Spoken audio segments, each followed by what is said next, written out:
আসসালামু আলাইকুম ফুডিজ। আজকে আপনাদের মাঝে এসে হাজির হয়েছি দুই ধরনের গ্রিন চাটনির রেসিপি নিয়ে। চেষ্টা করেছি হাতের কাছে থাকা সামান্য উপকরণ দিয়ে এই অসাধারণ স্বাদের চাটনির রেসিপি খুবই সহজভাবে তুলে ধরার।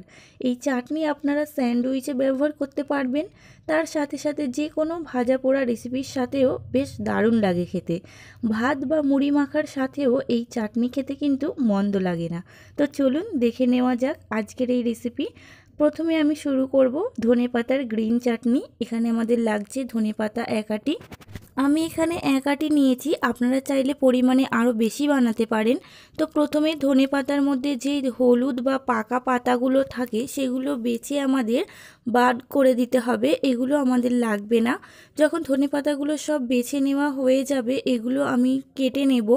ডগার অংশগুলো আমরা নেব এবং গোড়ার দিকেরটা আমাদের কেটে বাদ দিতে হবে। এটা দিলে ধনেপাতাটার চাটনিটা ভালো আসবে না। তো আমি এইভাবে সব ধনেপাতাগুলোকে কেটে নিয়েছি এবং নিয়েছি এখানে কাঁচা লঙ্কা। আপনারা আপনাদের স্বাদ অনুযায়ী লঙ্কাটা দেবেন। প্রথমে ভালো করে ধনেপাতাগুলোকে ধুয়ে পরিষ্কার করে নিতে হবে। আমি এখানে পর্যাপ্ত পরিমাণে জল নিয়েছি, এর মধ্যে দিয়ে দিচ্ছি ধনেপাতা।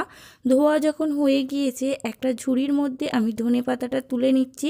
তলায় একটা প্লেট রেখেছি যে এক্সট্রা জল যেটা ধনেপাতার মধ্যে আছে সেটা ঝরে যাবে।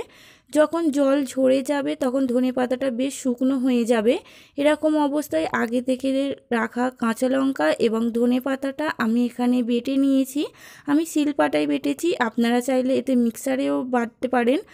আমি এর মধ্যে দিয়ে দিচ্ছি পরিমাণ মতো লবণ এবং দিয়ে দিচ্ছি লেবুর রস। এত লবণ দেখে ভয় পেয়ে যাবেন না, এর মধ্যে লেবু অ্যাড করছি। লেবুর রসটা একটু বেশি পরিমাণেই দিতে হবে। এমন লেবু ব্যবহার করবেন যেটা রসওয়ালা লেবু হয়, তাহলে খুব ভালো আসবে টেস্টটা। যখন লেবুর রস এর মধ্যে দেওয়া হয়ে যাবে তখন আমি এটাকে ভালো করে নেড়ে দিচ্ছি। ভালো করে নেড়ে মিশিয়ে নেওয়ার পর আমি চেক করে দেখেছি আমার কাছে একটু টক কম মনে হয়েছে, তাই আমি আরেকটু লেবুর রস এখানে অ্যাড করছি। আপনারাও চেক করে দেখে নেবেন আপনারা কতটুকু টক খেতে পছন্দ করেন, সেই অনুযায়ী আপনারা এখানে টকটা ব্যবহার করবেন। ভালো করে নেড়ে মিশিয়ে নিচ্ছি। এটা আপনারা যখন বেশি করে বানাবেন তখন এটা কোনো একটা এয়ারটাইট কন্টেনার কিংবা কাঁচের জারে রাখতে পারেন।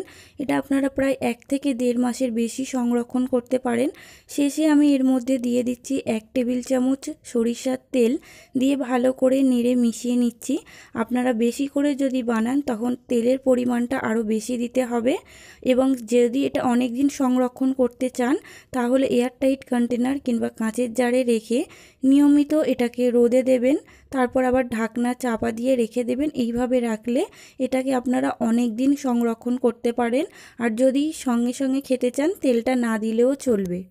রেডি হয়ে গিয়েছে আমাদের ধনেপাতার গ্রিন চাটনি। এবার আমি তৈরি করে দেখাবো দই দিয়ে গ্রিন চাটনি। তো চলুন শুরু করা যাক। আমি এখানে নিয়েছি আমুলের প্যাকেটজাত টক দই 200 গ্রাম, দিয়ে দিচ্ছি স্বাদ মতো লবণ এবং দিয়ে দিচ্ছি হাফ চা চামচের একটু কম গোলমরিচের গুঁড়ো, দিয়ে ভালো করে এটাকে নেড়ে মিশিয়ে নিতে হবে। আমি দইয়ের প্যাকেটটাকে ডিপ ফ্রিজে রেখে দিয়েছিলাম, ওটা জমাট বেঁধে যাওয়ার পর আমি ফ্রিজ থেকে বার করে কিছুক্ষণ রুম টেম্পারেচারে রেখে দিয়েছিলাম। তারপরে দইয়ের প্যাকেটটাকে নিয়ে আমি হাত দিয়ে বেশ ভালো করে তুলোধনা করে নিয়েছিলাম। তারপরে প্যাকেটটা কেটে বার করার পর দইয়ের অবস্থাটা ঠিক এরকম হয়েছে। এক্সট্রা আমাকে এটা ফেটিয়ে নিতে হয়নি। আপনারা যেই দই দিয়ে এই গ্রিন চাটনিটা বানাবেন অর্ধেকটার দই জল ঝরিয়ে নিতে পারেন এবং অর্ধেকটার দই জল ঝরাবার প্রয়োজন নেই। দুটো দইকে তারপর একসঙ্গে করে নিয়ে ভালো করে ফেটিয়ে নিতে পারেন। তারপরে আমি এর মধ্যে দিয়ে দিচ্ছি 1 টেবিল চামচ ধনেপাতা এবং কাঁচা লঙ্কা বাটা। আগের মিশ্রণটা আমি সাইড করে রেখে দিয়েছিলাম, সেটাই এখানে ব্যবহার করছি।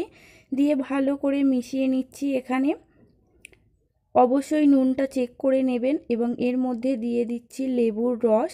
এখানেও ডিপেন্ড করছে আপনারা কতটুকু টক খেতে পছন্দ করেন, সেই অনুযায়ী এখানে লেবুটা ব্যবহার করবেন।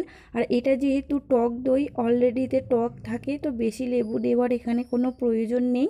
তারপরে ভালো করে নেড়ে মিশিয়ে নিচ্ছি। আপনারা যদি কালারটা আরেকটু ভালো চান তাহলে আরেকটু ধনেপাতা এবং কাঁচা লঙ্কার মিশ্রণ নিতে পারেন।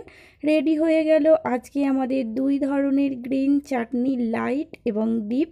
কেমন লাগলো আজকে আমার এই রেসিপি অবশ্যই কমেন্ট করে জানাবেন, এবং অন্য কোনো প্রশ্ন থাকলে অবশ্যই কমেন্ট করে জানাতে পারেন। ভালো লাগলে অবশ্যই লাইক এবং কমেন্ট করতে ভুলবেন না। প্লিজ আমার চ্যানেলটিকে সাবস্ক্রাইব করুন এবং পাশে থাকা বেল আইকনটি ক্লিক করে দিন পরবর্তী ভিডিওর আপডেট পেতে। ততক্ষণ ভালো থাকবেন, সুস্থ থাকবেন। আল্লাহ হাফেজ।